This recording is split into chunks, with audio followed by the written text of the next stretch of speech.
Hello everybody, welcome to another live broadcast. My name is Emily and I am the creator of Heartmybody Fitness. I'm also a personal trainer and group fitness instructor and the assistant director of a fitness facility. I did not plan on going live today, but something was on my mind and I wanted to just mention it, because I'm going to use what I'm going to talk about all through the week. So I just felt like if this was the appropriate place to talk about it with you. I was fortunate this week to go to a lecture from a sport and exercise psychologist, or by a sport and exercise psychologist, about using self-compassion to achieve your exercise goals.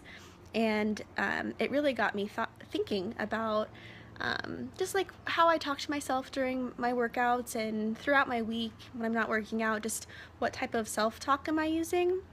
And I think when I'm at the gym, usually I do have pretty positive self-talk, like I am strong, I'm achieving my goals, that kind of thing.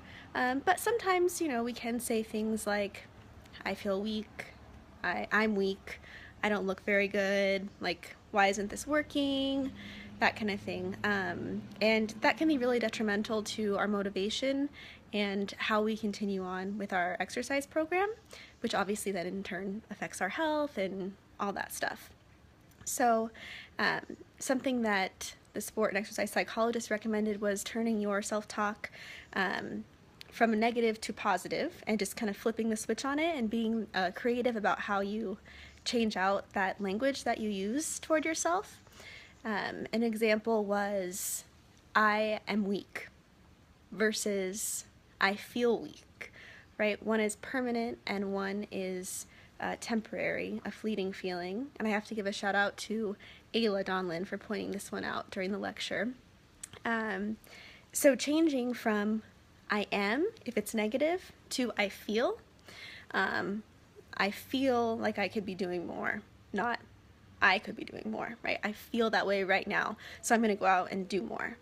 And then turning positive thoughts from temporary to permanent. For example, I feel strong to I am strong.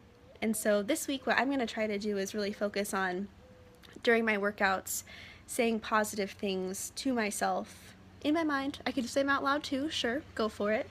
But like, I feel strong, I feel really good right now.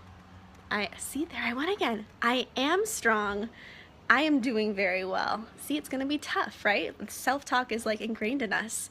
So turning I feel to I am when you have something positive to say to yourself about yourself. I also think a really cool thing that we can do, especially if you're having trouble starting or sticking with an exercise program, or maybe you just feel like it's something that you're doing because you know that you should, but it's really not part of your routine yet, or maybe you feel kind of like an imposter when you're at the gym or doing whatever type of exercise you're doing, is to say, I am an exerciser. Not I exercise, but I am an exerciser. So starting to identify yourself with being someone who is very physically active, or at least physically active to the point of achieving health and fitness benefits. So this week, I'm going to tell myself when I'm tired and don't want to get out of bed, I am an exerciser, I am strong, and then when I'm at the gym, I'm going to keep saying those things to myself as well, and I'm hoping that it'll really bump up my motivation. I'd love for you guys to try it, so let me know in the comment section below if you do and how it goes, how you feel about that. And then feel free to also share any negative self-talk that you've encountered during your exercise routine, or just about your fitness or health in general, and then maybe we can see how we can flip that around. Hey, Michael. So that's all I had for you today. I want to thank you guys for all of the love on Facebook and Instagram. You've noticed that February is Love Yourself Month, and so this is sort of in tune with that as well. So good to see you, and I will see you next time. Bye.